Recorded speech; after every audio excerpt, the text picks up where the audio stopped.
Everything comes down to this moment.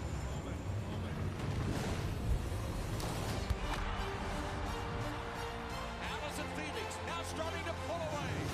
There she goes! Katie Ledecky smashes her own world record.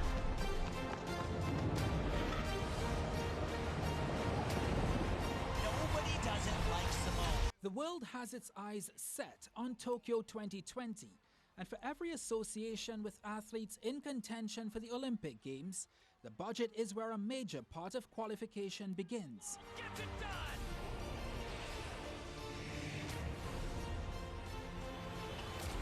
The dream has come true! What does the president of the TTOC look for in a budget the year before an Olympic Games?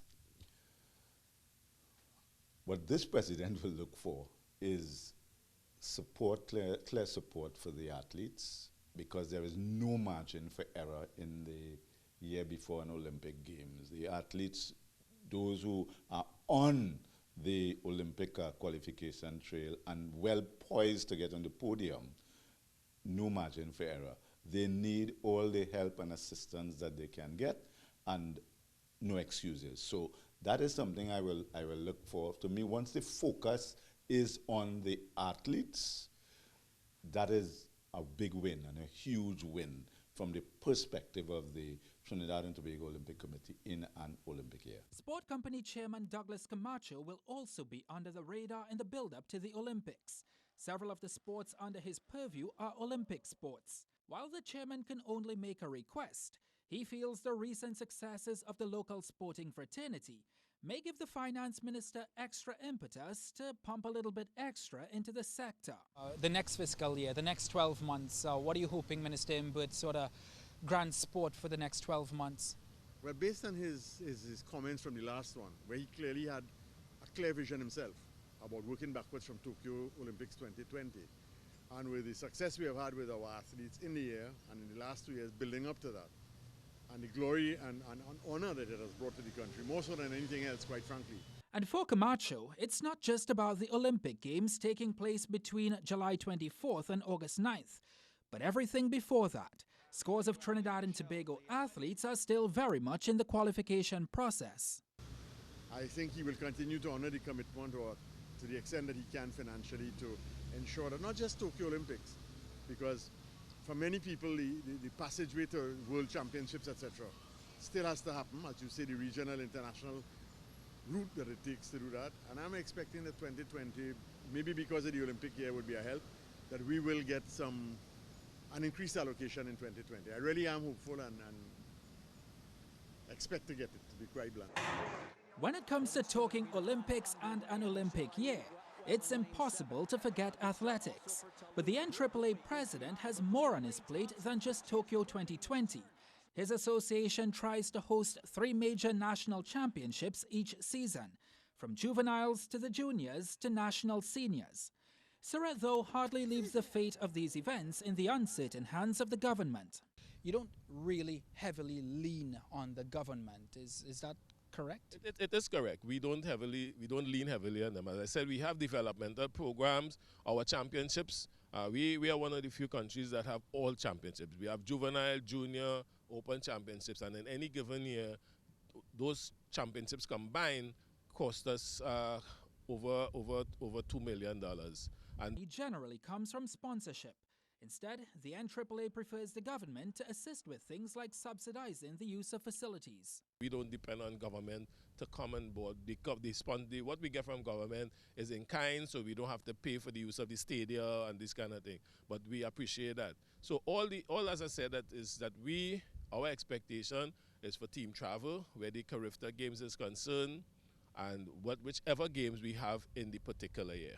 Just before the Olympic Games next year, Kenya will host the IAAF World Under-20 Championships between July 7th and 12th. In speaking with the NAAA head, one gets the feeling that the assistance needed is more at a junior level rather than at the Olympic level. Next year we have World Junior Championships in Nairobi, the Olympic Games, and then we have the Carifta Games as usual in Bahamas. For the last couple of years, the Carifta Games has gone north, so from Cayman Islands to this year we were in, where we were this year, it was Cayman. Before Cayman we had Bahamas, and next year is in Bermuda. When you go north, it's always expensive. We have to charter, and once you charter in, I mean last year, or this year, the charter would have cost us $180,000 to take the team. And we have to go charter because if we're doing the other way around, seeking visas for athletes and all these things, I think that is much more difficult for us. So even this year, next year, in going to the Bermuda for the Carifta Games, it would be a challenge. And of course, once we're talking an Olympic year, we're also talking about a Paralympic year. The Paralympic Games of 2020 almost instantly follow after that of the Olympic Games in the same city. The head of the Paralympic Committee here in Trinidad and Tobago is no timid man, and he is insisting, funding or not, his para-athletes will represent their country at the Paralympic Games of 2020. I've heard many people talk about the financial situation in the country, and I respect that, but we have not received any financial support. I mean, I look forward to this upcoming year, that maybe things, I've heard in the media review that things have improved, so I look very optimistic that we may get assistance. But if we don't, like I tell you again, that will not deter me, that will not stop me from ensuring that Trinidad and Tobago is represented at Tokyo 2020. Ramesar is prepared to maneuver around the ministry if he needs to, but just like the Olympic athletes, he knows the Paralympic Games is the pinnacle of sports for his para-athletes. I mean, my athletes have always told me that they bleed red, white and black, and I am going to do everything possible. Whatever funding I have available, I will try to raise some funds on my own through my friendships with people, and ensure at the end of the day, the end product is that the athletes are given the opportunity to qualify, and they actually attend the Paralympic Games in Tokyo, and they do what they are accustomed to doing, is bringing proud and glory to Trinidad and Tobago. For Camacho, though, the fever of the Olympics and Paralympics can only spread so far. How important is this budget going to be? It's a fiscal year that leads right into Tokyo 2020 Olympic Games. A lot of sporting athletes and administrators are going to be locked on watching this particular budget because it sets the stage for the next year. Absolutely. Now, the interesting thing about that, the likelihood is we'll only have 5 or 6 sporting disciplines actually qualify for the Olympics. And there are sports that don't participate in the Olympics, like cricket, etc., which we can't not pay attention to. So I think it's twofold question. From the Olympic cycle, the ones in line and in stream, it's going to be critical to them. To the ones who are not in line, it is important and imperative that we don't let them fall by the wayside just because they aren't going to be involved in the Olympic cycle, in this Olympic cycle. With only a handful of his 15 sports under the sport company vying for Tokyo 2020, Camacho will have to satisfy the rest of the associations looking towards him. We have all the other sporting disciplines, cricket, hockey, tennis, etc., who will not be participating in the Olympics, but have critical tournaments that will take place in 2020 that we've got to focus on. So everybody will have the eye on the ball from different angles. We Sport Company and the Ministry of Sport, which is our reporting agency, have to look at the whole picture and try and get that balance right. And funding is just one thing. Maintenance also amounts to a whole lot of money. And here in Trinidad and Tobago, we have many stadia that require a facelift.